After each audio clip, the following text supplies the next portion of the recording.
छत्तीसगढ़ी गाने देखने के लिए हमारे YouTube चैनल को सब्सक्राइब करें और नए अपडेट्स जानने के लिए बेल आइकन के बटन को क्लिक करें।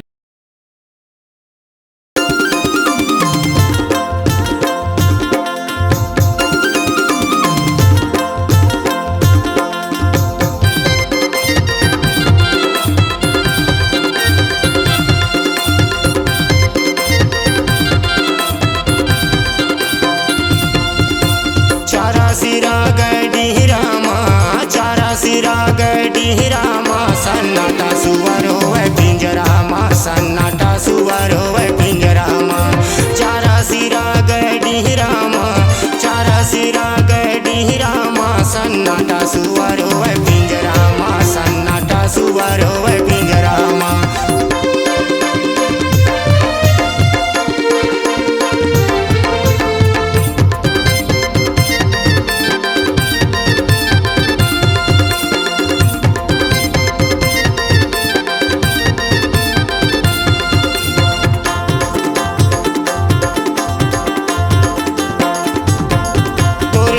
के चोला धंधा रे दुकान परे डेढ़वा माँ तोरे लाखों के चोला धंधा रे दुकान परे डेढ़वा माँ दुकान परे है डेढ़वा माँ दुकान परे है डेढ़वा माँ सन्नाटा सुअर होवे पिंजरा माँ सन्नाटा सुअर होवे पिंजरा माँ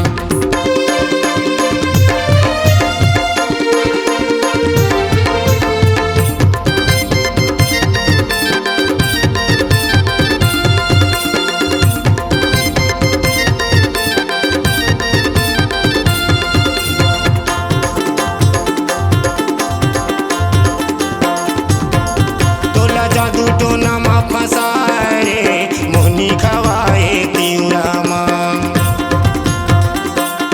तोला जादू टोना मा फंसाए रे मोहनी खवाए तिउरा माँ मोहनी खवाए तिउरा माँ मोहनी खवाए तिउरा माँ सन्नाटा सुअर होवे पिंजरा माँ सन्नाटा सुअर होवे पिंजरा माँ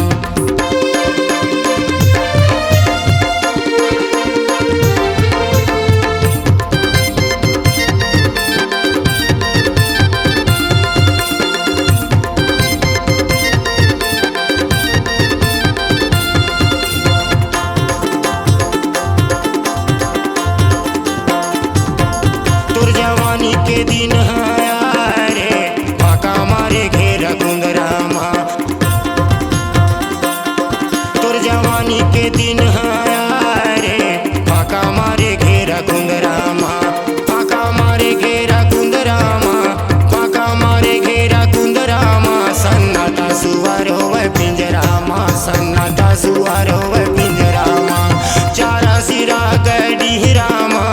चारा सिरा गडीरा माँ सन्नाटा सुअर होवे पिंजरा माँ सन्नाटा सुअर होवे पिंजरा माँ